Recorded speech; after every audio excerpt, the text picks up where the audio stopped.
Здравствуйте, дорогие друзья! Сегодня в нашем видеоуроке вы познакомитесь с таким сервисом, как Krello.com. Данный сервис помогает создавать различные коллажи, постеры для социальных сетей, для вашего сайта. Перейдем на сайт Krello.com. Воспользуйтесь кнопочкой Sign In, чтобы войти на сайт. Выберите вход через Gmail. Это довольно удобно, достаточно выбрать свой аккаунт на Gmail, и автоматически сервис Krello создаст вам аккаунт. Перейдя в раздел View More Formats, вы сможете увидеть различные форматы представления ваших постеров. Это могут быть как постеры для социальных сетей, так и постеры для сайта. В данном случае мы создаем постер для своего сайта. И как видите, существуют различные готовые шаблоны, которые вы можете дальше использовать в своей работе. Достаточно кликнуть по ним, и они автоматически окажутся на рабочей странице, где вы можете дальше их изменить. Каждый постер состоит из различных элементов. Это могут быть геометрические фигуры, текст, фотографии, изображения, слои. Как видите, сейчас мы меняем цвет одного из элементов. Это такая геометрическая фигура, которая изображает карту. Как видите, между изображениями, между фоновым изображением и текстом находится небольшой такой полупрозрачный слой, который мы можем спокойно изменить. Достаточно перетащить его с помощью мышки, изменить его размер. Давайте введем свой текст вместо шаблонного.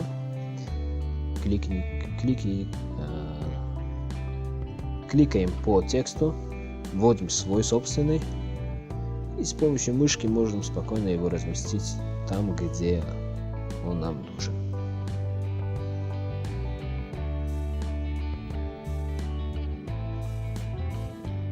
Изменение размеров различных элементов также доступно с помощью мышки.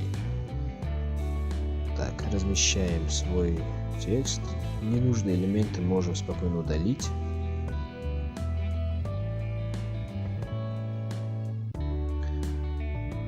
Текст отформатируем так, как нам хочется. Но инструментарий достаточно стандартный, то есть мы можем изменить размер текста, изменить его цвет.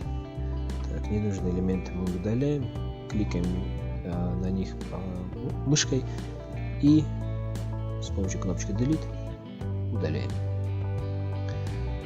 То же самое касается и фонового изображения. Кстати, если оно нам не нравится, естественно, мы можем загрузить другое прямо с нашего компьютера. Выбираем изображение, которое мы хотим видеть на странице. Оно загружается, перетаскиваем его с помощью мышки на рабочую страницу, на рабочую площадь, и перетащив за угол, мы можем его изменить по размеру, изменить его расцветку. Тут есть достаточно шаблонных фильтров. С помощью пункта Move to Back размещаем его прямо на фоне страницы.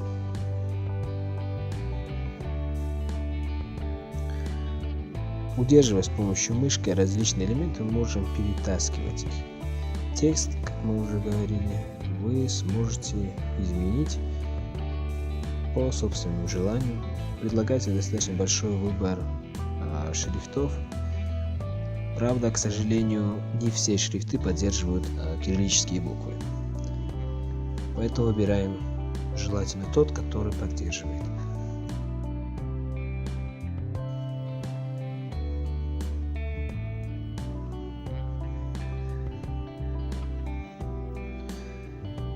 Так, дублируем наш полупрозрачный фон, чтобы разместить на нем вторую часть текста.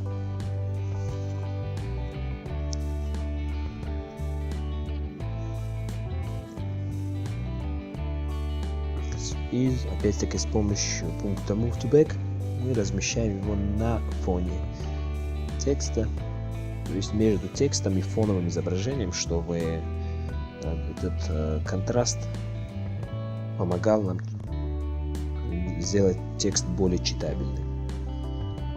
Изменяем размер, подгоняем размер. Кстати, вы также можете добавить различные геометрические фигуры. Для этого нужно перейти в раздел Objects и выбрать понравившуюся фигуру. Выбор не так уж и большой, но всегда есть выход. В данном случае мы можем, например, создать такую фигуру, которая, например, нет в этой коллекции. В данном случае я делаю 10-конечную звезду из 2 5-конечных. Достаточно просто разместить их один над другим, изменить размер, изменить положение, повернуть, и у нас получается вот такая 10-конечная звезда. Естественно, вы можете добавлять любую другую фигуру, изменять так, как вам это необходимо.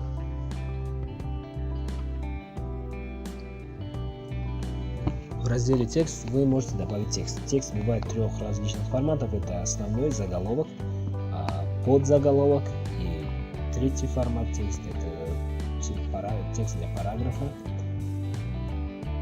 Выбираем тот, который нам необходим. В разделе «Background» вы можете, естественно, поменять фоновое изображение. Загрузить на страницу, на рабочую страницу другое изображение, использовать его для разметки фона. В разделе «Photos» представлены различные фотографии. Некоторые фотографии, кстати, платные. Вы можете использовать бесплатные. Ну и опять-таки это зависит от ваших целей, от вашего видения. Если фотография вам не нравится или она не нужна, не смотрится на странице, можете ее удалить с помощью кнопки Delete.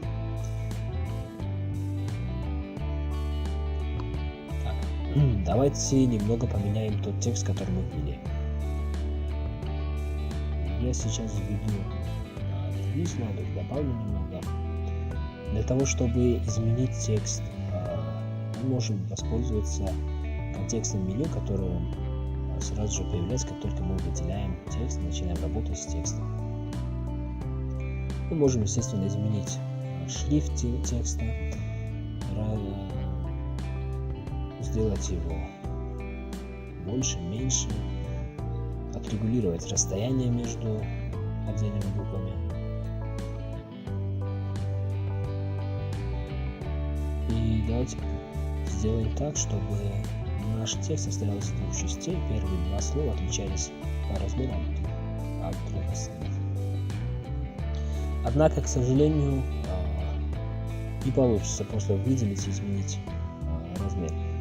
Можем вырезать необходимый нам текст и добавить его как отдельный текст под существующим. А дальше уже изменить размер текста, его цвет и прочие характеристики.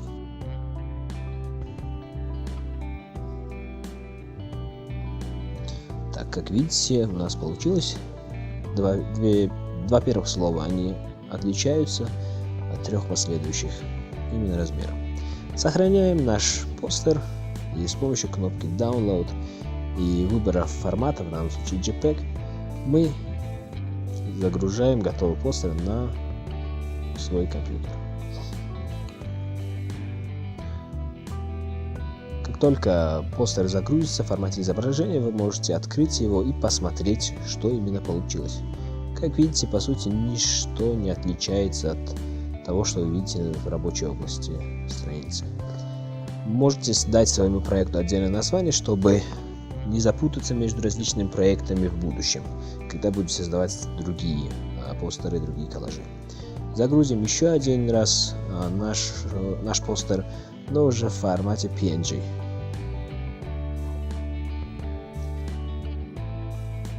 Этот формат, естественно, имеет свои характеристики, однако в данном конкретном случае вы можете увидеть, что разницы практически между ними никакой нету. Все так же, как и в первом варианте. Вы можете разместить готовый постер как на своем сайте, так и в социальных сетях. Есть прямая возможность разместить на сайте, на своей странице в Facebook, или же просто скопировать ссылку и вставить ее в любую другую социальную сеть. Однако мы попробуем разместить именно как изображение на своем сайте.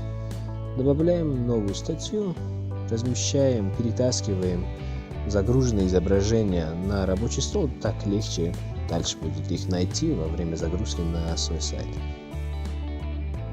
Как видите, они ничем толком друг от друга не отличаются, то есть два формата, это PNG и JPEG.